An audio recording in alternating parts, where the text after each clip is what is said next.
The goal here is to divide and conquer the base. And more importantly than dividing and conquering the base, the goal is to not talk about the ineptitude, the corruption of the Republican Party. That is what they're doing. Because every moment that we spend talking about me, talking about my old takes, talking about the role that I'm playing in the Democratic Party is a moment that we're not talking about the fucking president. We're not talking about the Epstein class. We're not talking about the endless wars. We're not talking about the affordability crisis. That is exactly the point that the Republicans want to drive home. So to the liberals, I say, wake up.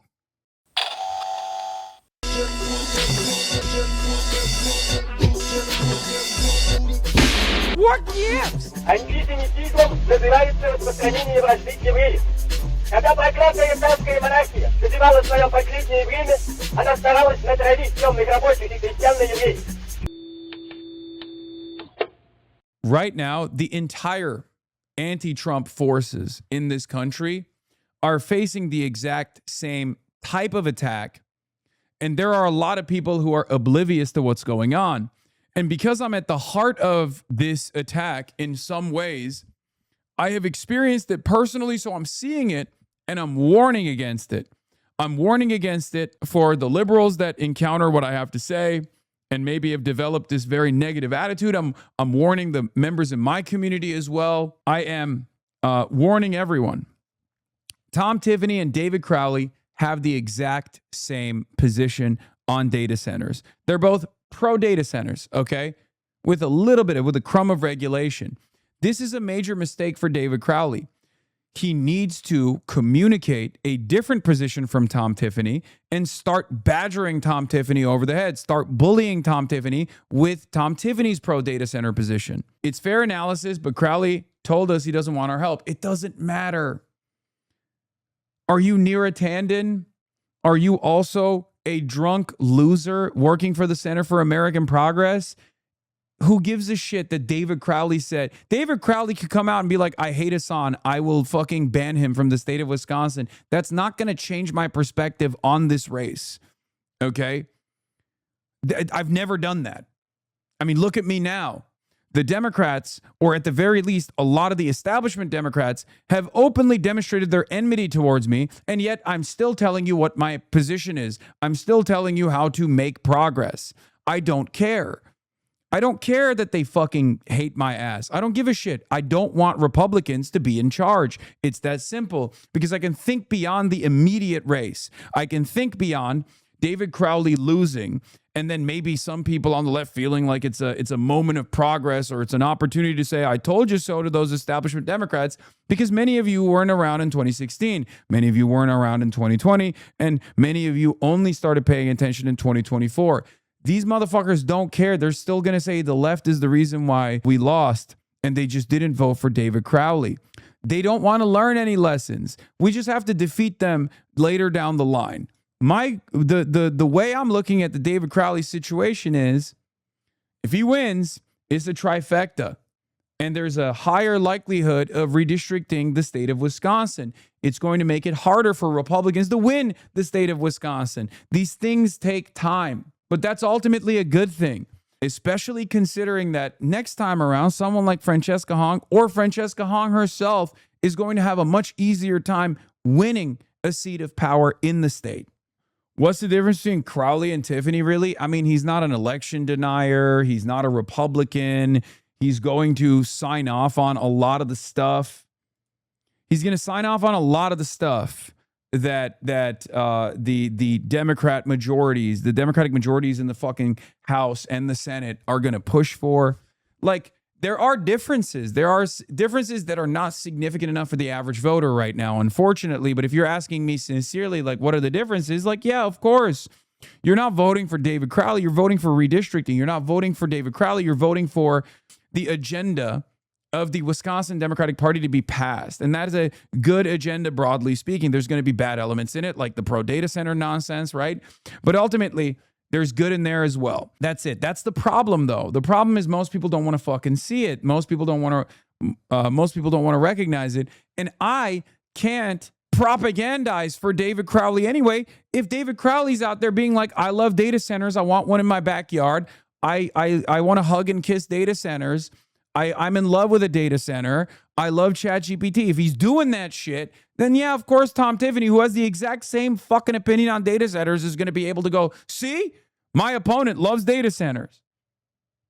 Yeah, look, Tom Tiffany already found another clip. Mentioned. And so I do think that there's an opportunity for us to really become AI and a data hub for not only for the entire country, but for the entire globe, and really sets us really apart in making sure that we can continue to invest in businesses and companies here. It'd be easier for someone like Hong to win if Crowley loses. Why should we keep rewarding the electability argument? Again, it doesn't matter. It does not matter. Okay? I'm just giving you my approach and my commentary on this issue. I don't care. I don't think that that's the case anyway. It's not a fucking zero-sum game regardless, but it is, once again, terrible for the centrist Democrats to run on this shit. The problem is, judging by what Tony Evers said, I don't even think they think this is bad. I think they're out of touch to an unbelievable degree where they fucking think that it's good to be pro-data center. Here's a few things. 1, redistricting also increases our chances to gain power. 2, Democrats being in power and being cowards and corporate stooges increases our chance of winning now that people are paying attention. I agree. My point is this. I'm not going to cover this stuff too much. Because, like, obviously, look, the candidate I wanted to win didn't win. The candidate I wanted was Francesca Hong. I stumped for her. I rallied for her. She lost by an ass hair. She lost by a very tiny margin. Okay? But that doesn't mean that politics stop existing for me in the state of Wisconsin. Right? It's no different than the 2024 Kamala Harris mistakes that they're repeating. So I'm going to use this as an educational moment for everyone that's tuning in, everyone that cares about this race, everyone that wants to understand what the flaws are. Okay? That's a major issue. But it's also a teachable moment because they are pulling off the Republicans are pulling off the exact same thing in both of these races. Logs, you always talk about how politicians should earn your vote. How is voting for the lesser evil a horrible concept? Why is this any different? It's not. I'm making the argument for hopefully all of the Democratic consultants that despise me that are coming in here to be like, oh, what is this asshole saying today? To recognize that this is a major mistake.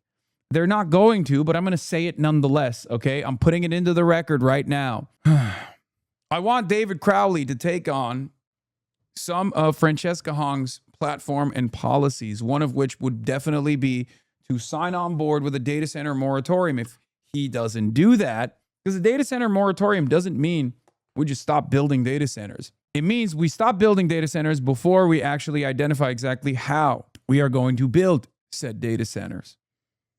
Okay? That's the real secret here. A lot of people don't realize that, like, even the data center moratorium is not about, like, not building data centers ever again, right? It's not the point. The point is to identify some of the problems with data centers, to identify exactly how, the AI industry is displacing the labor force, to understand the environmental impact. It's a moratorium to develop the accurate regulatory mechanisms. It's also an unbelievably popular policy. Okay? It's good policy and it's good politics. So, of course, Democrats are refusing to abide by it. In any case, it blows my mind that this is a 75-25 issue, and the Republicans are at least smart enough to position David Crowley as the pro-data center candidate, and people don't even realize it because the Democrats are fucking it up again. Chad needs to realize that Wisconsin has had Republican majorities in its state house and state senate. If Tiffany's the governor, they can do everything that every other red state has done: cut healthcare, cut taxes, persecute trans people, defund public schools, and restrict abortion rights. The other side of this problem is that David Crowley is simply taking this position. David Crowley is taking the data center position not because he just loves data centers, even though it comes across like he certainly does. Data center David Crowley is taking this position because he just doesn't want the expenditures coming in and destroying his race. Okay? Data Crowley is worried. Data Crowley is worried. It's the same with Israel. Like, none of these guys are that loyal to the state of Israel. They're just scared of money. They're scared of outside money coming in and deploying the money cannon in their races, where it makes it a lot harder for them to win said races. Okay, that's it. And the same goes for Data Center Crowley. He wants the corporate money to be spent in his direction, not against them. You understand? They'll be known as David Centers in the state of Wisconsin. Yeah, maybe. Anyway, it's just bad. It's just really, really bad.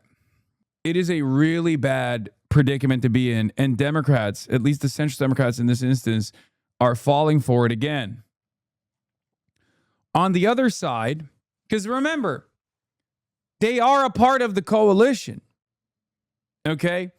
Centrist Democrats, establishment Democrats, and also more moderate voters or like older voters that are scared off by radicalism are just as part of the broad base of support in the party as we are, right?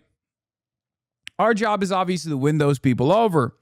Our job is to show those people that you can be a little bit quote unquote radical and still be electable, because their primary concern is not letting Republicans win. And maybe for some of them, they might get scared about, Abdul al-Sayed's name and think he's a radical terrorist or something. And we got to win those people over as well. And I know we can. What I'm trying to say is it's two sides of the same coin.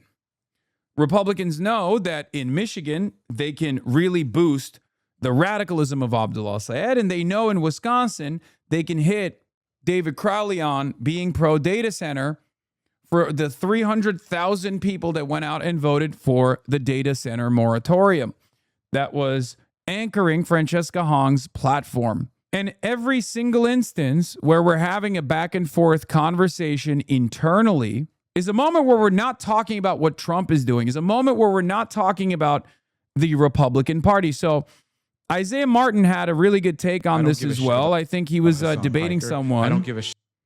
He was debating someone on the Hasan Piker question. Let's take a look at what he had to say. I don't give a shit about Hasan Piker. I don't give a shit about any of that. I care about the economy. I care about the fact that our healthcare premiums are 26% because we got rid of ACA subsidies. I care about the fact that our farmers are getting fucked right now because we have tariffs that are raising the cost of everything that we buy. I care about the fact that our energy bills are going up left and right. I care about the fact that people literally cannot afford childcare in America because it costs the amount of rent per kid to put your kid in childcare. That's what I care about. I don't give a fuck about Hasan Piker. I care about this country is completely unaffordable. Inflation's going up like crazy. That's what I care about. Our soldiers are eating fucking slop in the middle of the goddamn ocean. And you're talking about a fucking streamer? Give me a fucking break. He's not just a streamer, bro. He's being ran on Fox News, and he's... Dude, this part was my favorite because the chud, his response is, he can't be just a streamer. He's on Fox News all the time.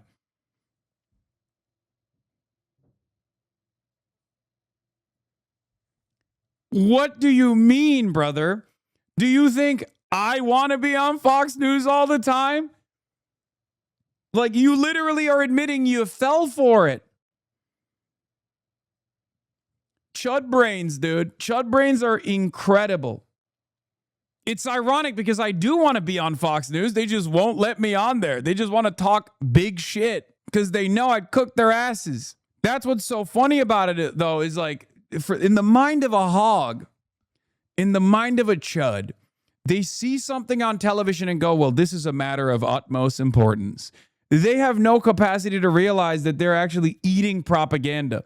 They have no capacity to realize that, like, this is being positioned in front of them, so they focus on that instead of, how much their wallets are hurting, how much we have lost the war in in Iran. That's the issue.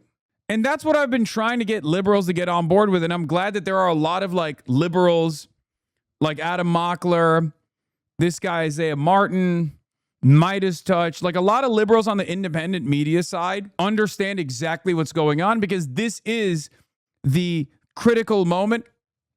And they've basically been born into this like contentious, hostile, right-wing, base-boosted, algorithmic media environment. So they recognize where things are headed. They're a lot younger too, and they're a lot more in touch with what the base wants. So you'll never hear from these guys a damn thing about Abdul al-Sayed, like any negative opinions about Abdul al-Sayed, any negative opinions about Zohran Mamdani, AOC. They like all of those people. They like that this is like breathing life into the party. Okay? We don't agree on everything, but it doesn't matter. They understand that the constant focus on someone like myself is actually simply designed to chop the base up into different pieces and divide and conquer, right? That is the goal. The goal here is to divide and conquer the base. And more importantly than dividing and conquering the base, the goal is to not talk about the ineptitude, the corruption of the Republican Party. That is what they're doing. Because every moment that we spend talking about me, talking about my old takes, talking about the role that I'm playing in the Democratic Party is a moment that we're not talking about the fucking president. We're not talking about the Epstein class. We're not talking about the endless wars. We're not talking about the affordability crisis.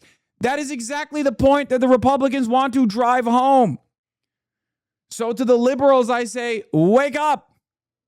To the liberal wannabe DNC consultants that play that role for free on Twitter, wake up. There are those who are getting paid to also play this role, masquerading as liberals. There are absolutely those who are getting paid right now 100% to continue this divisive rhetoric to make the base not feel united against the Trump agenda. Okay? There are those who are doing it. So I will always respect those who do not fall for it.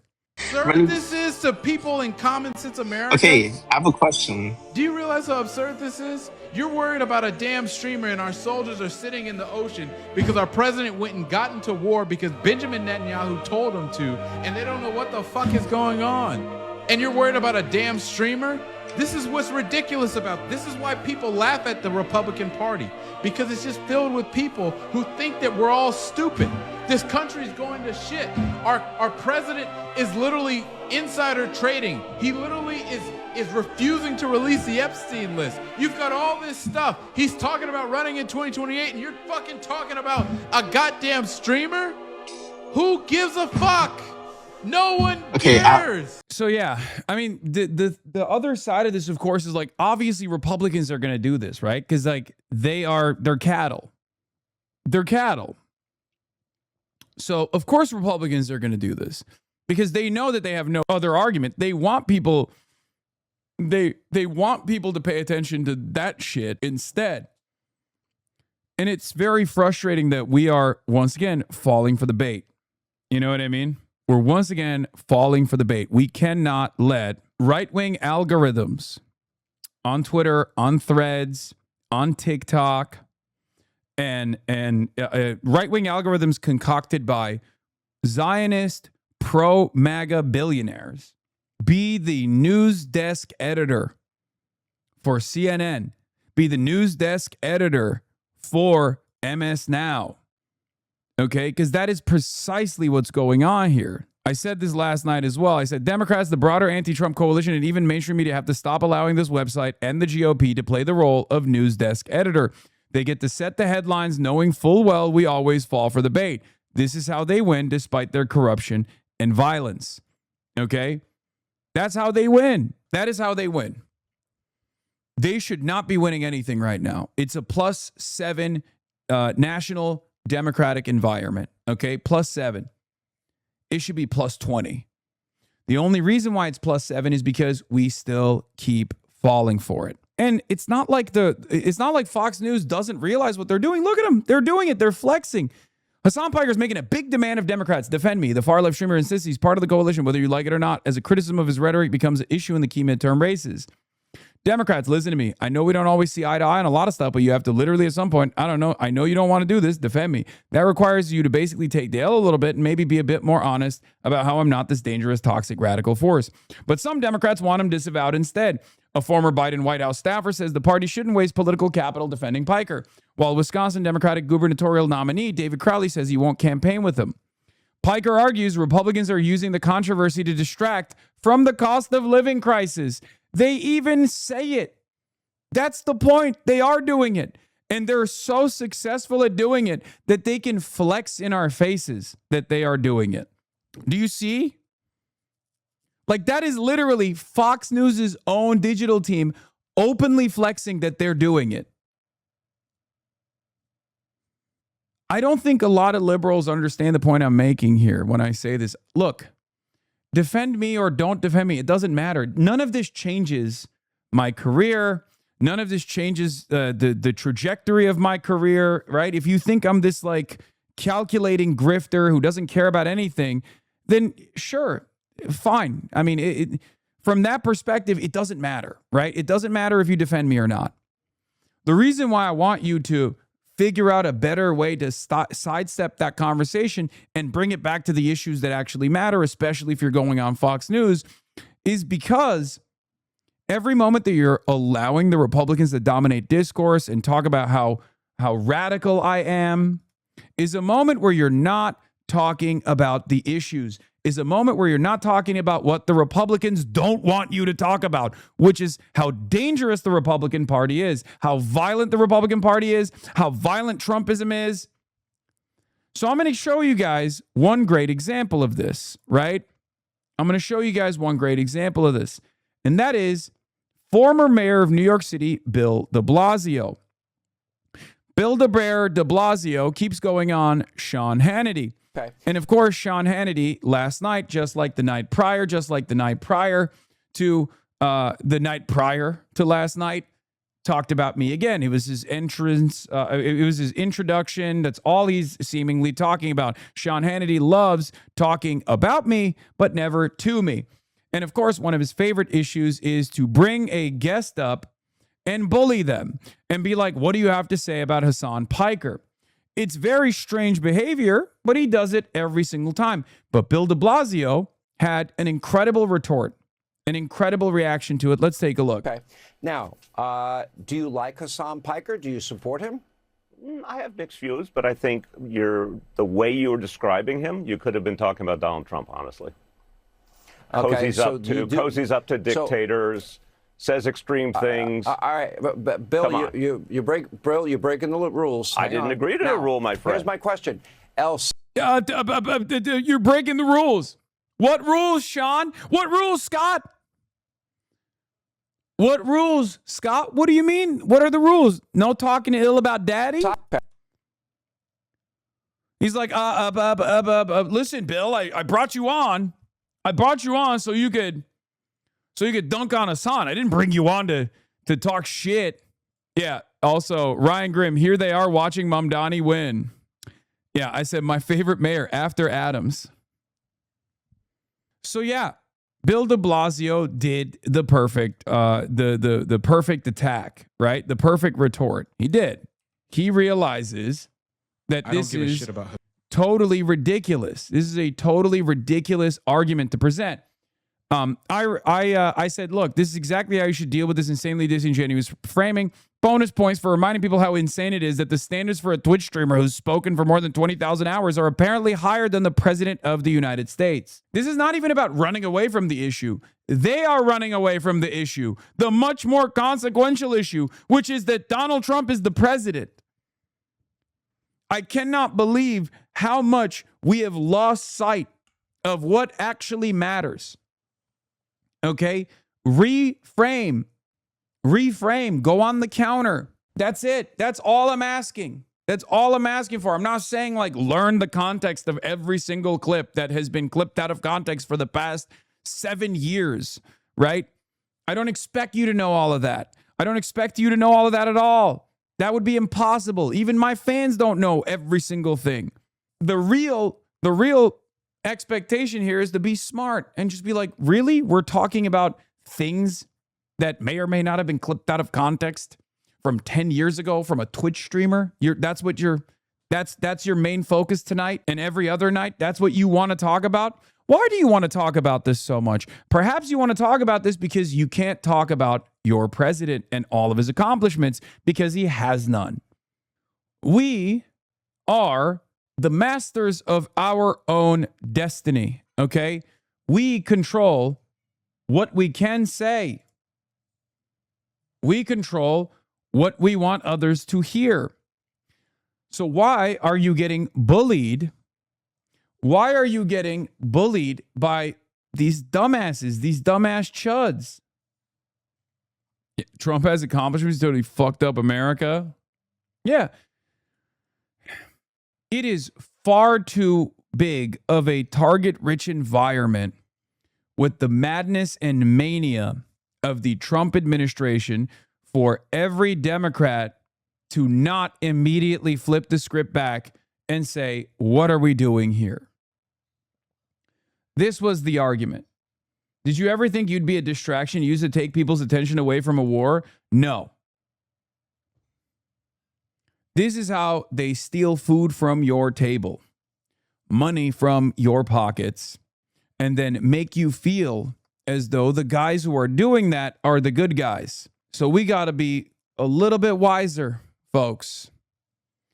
And I know I'm preaching to the choir here, right? Because you guys are already aware of this, but I think it's utterly unacceptable for prominent liberals to entertain this kind of madness at a time when Donald Trump is the president. And Chris Hayes is doing it right now. Look, he's already pushing back. I'm on vacation, but I got to say, as much fun as it is to debate Woke One and Hasan Piker, the Trump administration is currently engaged in mass murder on the high seas as surely as any serial killer or lynch mob. And viewed from the distance of vacation, the discourse doesn't seem to give a shit. Or the fact that Capital One closed all their accounts for money laundering. And the media is doing everything it can to distract us from the fact that with stories about Woke One and Hasan Piker. I like that. I don't even know what the fuck Woke One is. What is if the kids like to say people need to touch grass a little more? I like that. I don't know who the fuck Hasan Piker is, but I probably consider myself whatever conservative types deem woke.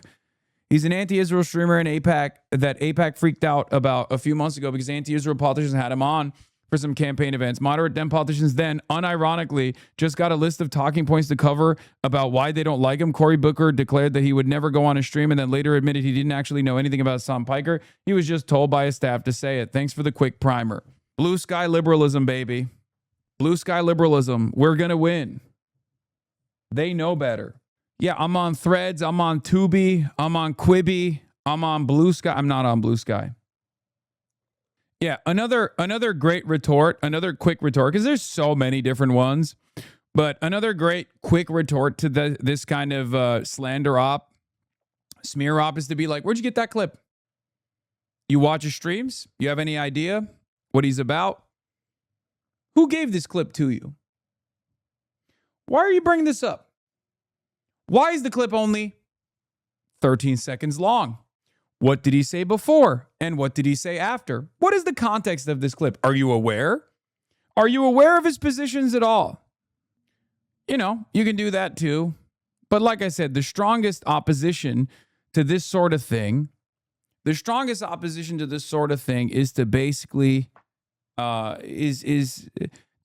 say, why the fuck are we talking about a Twitch streamer when Donald Trump is the president and he said far more heinous shit? The president is currently doing heinous shit. And he's also saying heinous shit as well. The last thing I'm going to say about this before we move on is a point that I heard get addressed earlier in the day. It was specifically about how Republicans never do this about their commentary folk, right? Like, can you imagine the Republicans distancing themselves from Rush Limbaugh? Like, I think it was Cassie Pritchard. aka Jacobian devil. She said, I don't get why people think Hasan Piker is someone you have to disavow or condemn or whatever. The right has had talk radio lunatics far more inflammatory than Piker since the 90s, where Limbaugh, Levin, and Savage some albatross around the right. Now, of course, I know the structural differences between someone like myself. I know the moral differences between someone like myself and Rush Limbaugh, right?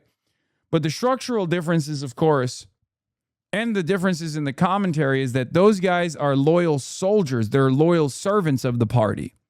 I'm not a loyal soldier or a servant of the Democratic Party. I'm an independent person, truly independent, only accountable to my own community, right? I'm only accountable to this movement. I'm only accountable to the people. And that's a real problem. And that's also a structural difference. There's a significant difference in my commentary as opposed to someone who is accountable to the party only. A party loyalist is never going to betray the party line. I am not a party loyalist. I'm a loyalist of the people. So that's a big issue because there are times where I am at odds with what the Democrats want.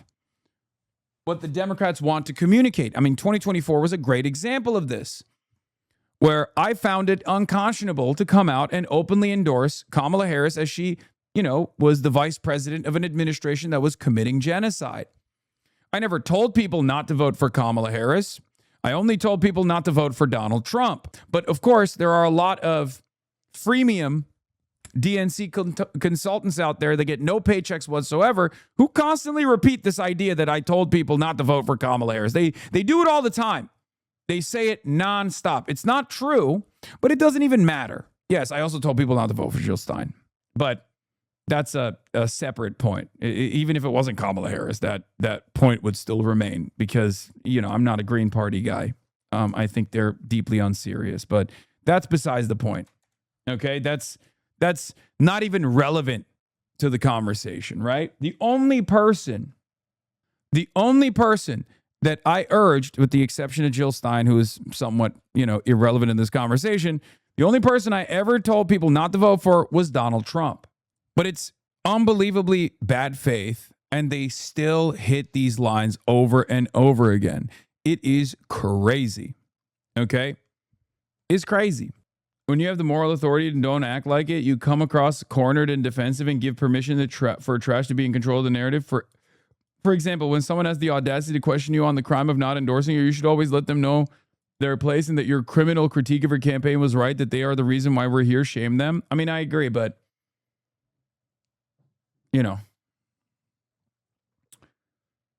it's just like silly to relitigate that because I feel like it's an unserious point of contention. Because then it's just like, oh, well, you let it happen. You did everything in your power to make sure that she doesn't actually win the race, like as though I have this kind of power whatsoever. It's just stupid. I would rather have a more productive conversation. This is you talking about her when you did your ballot? Yeah. No. Did I forget the president? No, I did not forget the president. I voted for the president. I'm just not telling you who I voted for. I am not going to influence your opinion in any direction unless it is to vote for Trump, in which case I will tell you not to do it. Yeah. And this was consistent throughout 2024. I consistently told people that the only decision that I will influence is if you ever dare entertain voting for Donald Trump, and that you must not do that. And that's insane. The problem is this is a rehashing of the exact same stuff that happened in 2016 and 2020 as well. It's ironic because I endorsed Hillary Rodham Clinton and I endorsed Joseph Robinette Brandon in those races. But even then, and so did Bernie, right? Even then, what did the establishment Democrats do? In 2016, they said it wasn't sufficient. You weren't excited enough. You should have been losing your mind. You should have been like, oh my God, I'm so excited to vote. I'm with her. That was the argument. That was the environment that we were in. That was literally the argument back then. So the point is not that, oh, I didn't endorse this person or I did endorse this person, but the endorsement wasn't sufficient enough. The point is they're looking for someone to blame. Okay? They are looking for someone to blame. It's never good enough. It's never enough. It's never enough. When the establishment Democrats lose, it's the left's fault. Okay? Always. It's the left's fault. It's Russia's fault. It's everybody else's fault. It's never the campaign's fault. It's the voters' fault. It's never the campaign. So we're going to move on from this nonsense.